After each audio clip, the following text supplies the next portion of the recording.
ng si Quezon ay dinala. Sakay ng mga barkong Amerikano patungong Australia. At nang matapos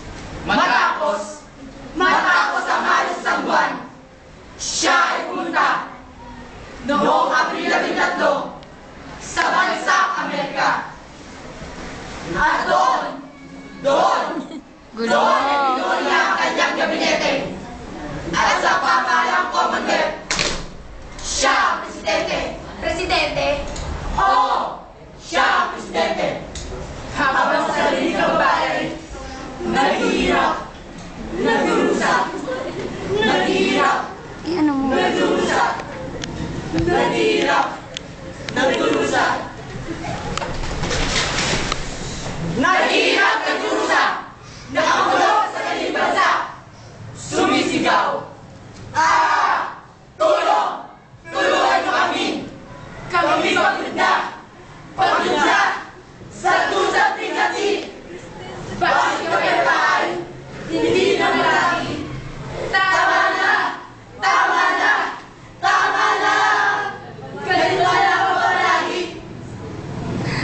Bayan-bayani, bayanihan, makamintang ang kalayaan.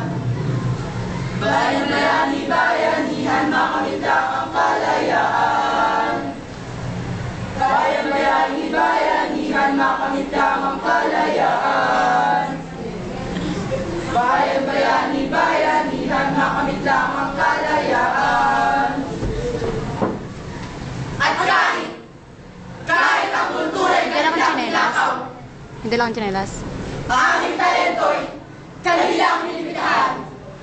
Gusto namin magsulat sa Ingles.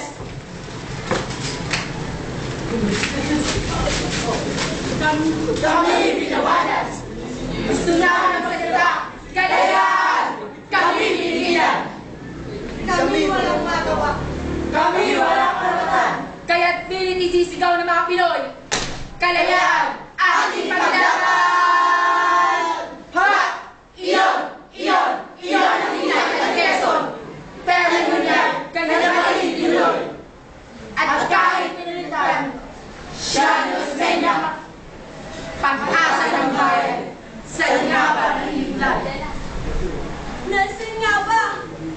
Kalayaan! Nasaan nga ba? Magpapamula ka.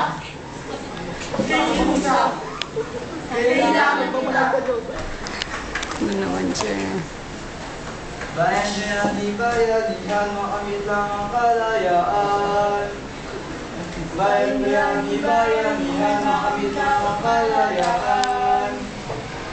Bayan-bayani, bayanihan, makamit lang ang kalayaan. Bayan-bayani, bayanihan, makamit lang ang kalayaan. Bayan-bayani, bayanihan, makamit lang ang kalayaan. Bayan-bayani, bayanihan, makamit lang ang kalayaan. Bayan-bayani, bayanihan, makamit lang ang kalayaan. Taba ni Joseph. Bayan-bayani, bayanihan, makamit lang ang kalayaan. Bayan-bayani, bayanihan.